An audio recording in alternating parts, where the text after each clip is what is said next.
자, 여러분 안녕하세요. 지금 시장이 어떤 상황인지 이걸 우리가 좀 이해하면서 가는 게 굉장히 중요하거든요. 그래야 어떤 식으로 시작이 됐고 그리고 이어서 어떤 식으로 끝이 날지 우리가 예상해 볼 수 있고, 그리고 이 시작 지점을 알 수 있다면 그 시작 지점 가운데서 중심이 되는 종목들이 있거든요. 이 중심이 되는 종목들을 공략해서 수익을 볼 수 있고, 그리고 끝에 가면 어떤 결말이 항상 있습니까? 좋지 않은 결말들이 있죠. 급락이 나오거나 또는 고점에서 물리거나, 이런 부분에 대해서 우리가 좀 회피할 수도 있다. 일단 매도라고 볼 수가 있겠죠. 여기서 매도를 잘할 수 있고, 이 시작 지점을 잘 분석하면 중심 가운데서 매수를 잘할 수 있고, 그래서 이제 국장에 넘어오신 분들도 있고 아직도 좀 감을 못 잡는 분들이 있어서 제가 이 부분을 한번 짚고 넘어가면서 여러분이 좀 더 수월하게 주식 투자를 할 수 있도록 제가 한번 정리를 해보도록 하겠습니다. 시작할게요. 자, 우리 뭐 모두 잘 아는 이야기인데 이렇게 볼 수 있을 것 같아요. 사실 얘기하면 좀 장황해질 수도 있는데 간단하게 이야기를 해서 AI가 이제 이 모든 것들의 출발이라고 볼 수가 있습니다. 그러니까 미국 주식도 굉장히 고평가란 말이죠, 사실은. 그런데 AI는 어떤 걸 의미해요? 미래에 대한 어떤 변화를 의미합니다. 그리고 이 미래가 변화가 되면서 과거에 이제 닷컴 버블 이야기를 많이 하는데, 미래가 변화됨에 따라서 이 AI를 준비하는 기업들이 매출이 굉장히 많이 늘어나고, 과거에 스마트폰이 보급되면서 많은 변화가 일어났던 것처럼 기업들이 거기에 대한 어떤 수혜를 볼 것이다. 요런 기대감 때문에 지금 이렇게 흐름이 이어졌다고 볼 수가 있는 거예요. 이거는 뭐 빈말이 아니죠. 실제로 미래가 그렇게 발전할 것이고 앞으로는 기업들이 AI를 통해서 수혜를 입을 거예요. 근데 지금 흐름, 이제 중요한 거. 지금 흐름은 어떻게 되고 있습니까? AI에 공격적으로 투자했던 기업들이 실제로 매출을 내냐, 여기에 대한 의문이 발생하기 시작을 하는 거예요. 그리고 더불어서 불안감이 좀 생기고 있습니다. 어떤 불안감이냐면 너무 과도한 투자가 진행된 거 아니냐. 그래서 얼마 전에 어떤 회사 같은 경우도 너무 많은 투자를 했기 때문에 재무 상태가 좀 우려가 된다. 그리고 오픈 AI 같은 경우도 부채 문제가 굉장히 심각해지고 있다. 이런 이야기가 돌아서 시장에 굉장히 불안감이 조성이 됐다고 볼 수 있는 거예요. 그러나 중요한 건 뭐냐면 이 큰 흐름들은 어떻게 될 수 있어요? 투자가 멈출 수가 없다는 거죠. 계속적인 지속적인 투자는 여전할 것이다라고 볼 수 있는 거예요. 빅테크 기업들이 수많은 돈들을 그동안 벌어놨는데 이 많은 돈들을 이 AI 인프라 투자에 계속 쏟아붓고 있다고 볼 수 있는 거죠. 그래서 AI의 성능이 높아짐에 따라서 고성능 GPU라든지 반도체가 그 중심 가운데 있게 되는데, 그 반도체의 중심 가운데 엔비디아가 있었고, 그 다음에 뭐예요? 우리나라 삼성전자라든지 SK 하이닉스, 이 기업들이 지금 AI 투자에 대해서 엄청난 수혜를 입는 기업들로 투자자들에게 주목을 받기 시작했다는 거죠. 그래서 이 파급력이 왜 강력하냐면 최근까지 모든 투자의 중심은 어디였어요? 미국이었죠. 이 미국에 수많은 글로벌 자금들이 유입되고 있었습니다. 그런데 이 자금들이 언제까지 여기에만 머물 수 없어요. 왜냐하면 여기 있는 기업들이 항상 투자자들을 만족시켜 줄 수는 없는 거거든요. 그래서 돈이라는 건 이동하게 되어 있는데, 이 돈들이 이동하는 게 있어서 어디로 가고 있다?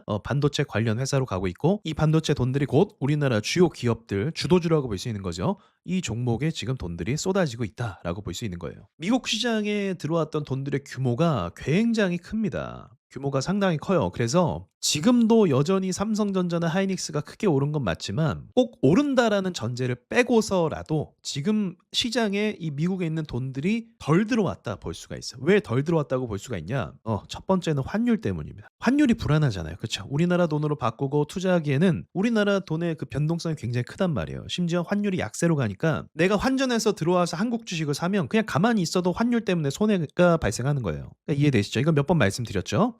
근데 이 환율 문제는 결국은 안정화가 될 수밖에 없는 거죠. 미국의 금리가 인하가 되면서 미국 국채로만 쏟아졌던 돈들이 이제 흩어지기 시작하면서 그건 역시 안정화가 될 예정이라고 볼 수가 있습니다. 그러니까 아직은 안정이 된 게 아니기 때문에 불안 요소가 있어서 돈들이 덜 들어왔다, 이렇게 볼 수 있는 거예요. 그러니까 쉽게 얘기하면 우리나라에서 미국으로 넘어간 투자자들 있잖아요. 서학개미라고 해야 되겠죠. 이 서학개미들도 아직도 국장에 대한 신뢰가 그렇게 높지는 않기 때문에, 또 환율에 대한 불안감도 분명히 있기 때문에 아직도 넘어온 상황이 아니라고 볼 수가 있습니다. 자, 간단하게 정리가 됐나요? AI 투자에서 이제 하드웨어 투자 쪽으로 투자자들이 눈을 돌리고 있고, 미국에서 시작된 이런 AI 반도체 기류가 이제 한국으로 넘어와서 우리나라 두 주요 기업에 돈들이 쏟아지고 있고, 환율 때문에 돈들이 더 공격적으로 들어오지 못하고 좀 망설이는 돈들까지 있다. 그래서 환율이 안정화가 되면 어쨌든 수혜를 입는 건 분명하기 때문에 우리나라 쪽으로 돈들이 더 많이 들어올 가능성이 있다. 이게 지금 제가 계속 반복적으로 이야기하는 현재의 증시의 흐름이라고 볼 수가 있어요. 자, 그럼 반도체만 수혜를 보는 거냐? 그게 아니죠. 지금 가장 또 큰 문제가 뭐냐면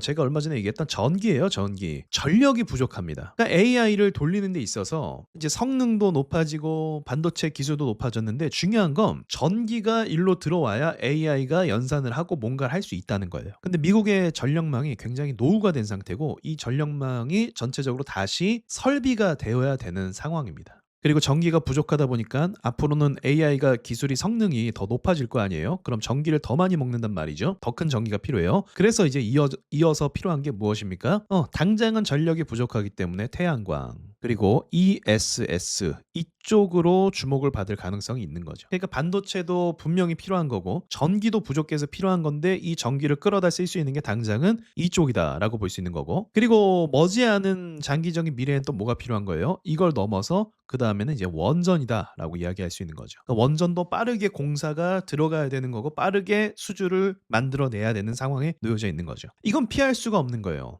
빼먹으면 안 되죠. 원전도 소형 원자로 이렇게 이야기할 수 있죠. 그러니까 이거는 지금 대세 흐름이기 때문에 이거를 뒤집거나 바꿀 수가 있는 게 아니에요. 그런데 놀랍게도 이런 또 수혜를 보는 게 한국이라는 거죠. 이 기술, 원전 기술. 그리고 마찬가지로 배터리도 그렇고 태양광 기술도 우리나라가 갖고 있는 것이고 전력 설비도 이제 설비 업체들이 있을 거 아니에요. 이것도 우리나라가 미국의 설비 업체를 많은 부분에서 담당하고 있습니다. 그래서 이미 이쪽으로는 매출이 발생시켰고 뭐 LS 그룹이라든지 이런 종목들이 이미 크게 좀 상승한 부분이 있습니다. 그래서 얼마 전에 제가 전력 관련된 섹터에 대해서 이야기를 했을 때 몇몇 분들이 이제 부정적인 의견을 달 수밖에 없던 거죠. 왜냐하면 전력 설비 같은 경우는 이미 많이 주가가 크게 올랐다. 전선 업체들의 주가가 이미 올랐다. 뭐 그렇게 말씀하시는 것도 틀린 말은 사실 아니에요. 저도 많이 올랐는데 재료가 살아 있으니까 또 말한 거거든요. 근데 결과적으로는 제가 그때 말하고 나서 또 한 번 올라가는 모습도 있었어요. 자, 지금까지 흐름 이해가 되시나요? 이런 흐름으로 지금 진행이 되고 있는 거예요. 그럼 끝은 어디냐? 이거는 뭐 100% 예상할 수 있는 거라고 볼 수는 없겠지만 어쨌든 지금 상황은 한창 뭐예요? 진행 중이라고 볼 수 있는 거고 한참 진행 중인데 이게 갑자기 끝날 리가 없는 거예요. 그러겠죠?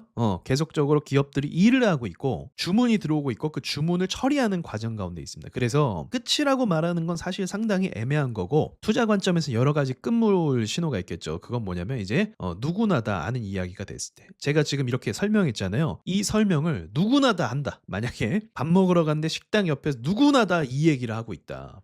그런 상태에서 이제 끝물 신호다라고 볼 수 있는 거고 그건 이제 사람들의 수익이 나고 주식에 관심이 가지면 공부를 하게 되면 이제 이렇게 누구나 다 알게 되기 때문에 그런 현상이 일어나는 거고 지금 상황적으로 봤을 때는 이 상황의 끝은 일단 단기적으로는 2027년까지는 수주가 꽉 차 있는 상태예요. 기업들이 제가 지금 이야기했던 모든 기업들이 말이죠. 그래서 매출의 피크를 찍을 때가 끝일 가능성이 높습니다. 예를 들어 볼게요. 예를 들어서 2027년 9월이 매출이 가장 많이 발생하는 시점이라고 얘기를 해볼게요. 그렇다면 여기에 대한 이제 매출이 이 정도라는 예측치들을 막 발표할 거 아니에요? 증권사도 그렇고 또 뉴스에서도 그렇게 이야기할 거 아니에요? 그렇다면 이걸 향해서 대략이에요. 6월까지는 주가가 달립니다. 그리고 이제는 이 분기 실적에 접어들 때쯤에 어떻게 해요? 선반영이 다 끝나기 때문에 이때부터 매도 물량이 나오기 시작할 거예요. 그러니까 매출이 피크를 언제 찍는지 요걸 체크하는 게 제가 봤을 땐 중요해요. 하이닉스가 어느 시점에서 매출을 피크를 찍고 그 다음에 이제 내려올지 그게 굉장히 중요하다는 거죠. 그래서 지금 AI를 통한 공격적인 투자 때문에 이런 상황이 만들어졌기 때문에 이 AI를 통한 매출의 피크가 언제일지를 알고 그 피크가 찍히는 3개월 전쯤이라 볼 수가 있겠죠. 그때부터 조심하면 됩니다. 그러니까 지금은 아니죠. 자, 계속 예를 들어 본다면 지금 보시는 SFA 반도체라는 종목도 로봇 섹터만큼 엄청 크게 오른 게 아니거든요. 근데 분명히 로봇 섹터보다는 돈을 많이 벌 거란 말이죠. 근데 하이닉스와 삼전이 오른 거에 비하면 대부분의 이제 반도체 후발주들은 한 요 정도 상승을 만들어냈어요. 자, 보시면 AD 테크놀로지 같은 경우도 그리고 두산 테스나도 엄청 상승한 건 아니죠. 아예 움직이지 않는 종목들도 있고 DB 하이텍 같은 경우도 잘 오르다가 이게 뭐 계속 엄청나게 올라서 사람들을 열광시키고 그런 차트는 아직 아니란 말이에요. 현재 여러분도 아시겠지만 뭐 SD 카드 가격도 엄청나게 오르고 있고 램 가격도 엄청나게 올라서 컴퓨터 가격 자체가 엄청 오르고 있어요. 그렇다면 SK 하이닉스와 삼성전자뿐만이 아니라 이런 기업들도 다 뭘 얻을 수 있다? 수혜를 얻을 수 있는 거거든요. 그렇겠죠? 근데 로봇 같은 경우는 어때요? 돈을 버는 것도 아니고 그냥 미래에 대한 어떤 기대감 때문이라도 그렇게 크게 올랐다고 한다면 정작 수혜를 받는 이 반도체 종목들은 지금 시장이 엄청 좋은 거 대비해서 그렇게 많이 오른 것은 아니다. 하이닉스와 삼성전자는 크게 오른 건 맞죠. 그건 부정할 수 없지만. 그래서 이런 커다란 흐름과 이런 돈의 기운들 이런 것들을 보자고 하면 충분히 얼마든지 지금은 무엇이든지 AI와 관련된 종목들은 다 오를 수가 있다. 그렇게 말씀드릴 수 있는 거예요. 그러니까 흐름을 이렇게 좀 분명히 알고 가면 내가 투자할 때 지금 뭐 끝인 거 아니야? 뭐 너무 많이 오른 거 아니야? 이런 걱정보다는 앞으로 이러한 흐름이 지속될 여지가 굉장히 높구나. 많이 남았구나. 그렇게 생각하면서 보는 게 더 올바른 투자 관점이 될 수 있다는 거죠. 자, 이런 흐름을 여러분이 꼭 인지를 하시고 인식하시고 투자하는 것과 모르고 그냥 가는 것과는 하늘과 땅 차이입니다. 자, 고생하셨고 여기까지만 말씀드리고 마칠게요.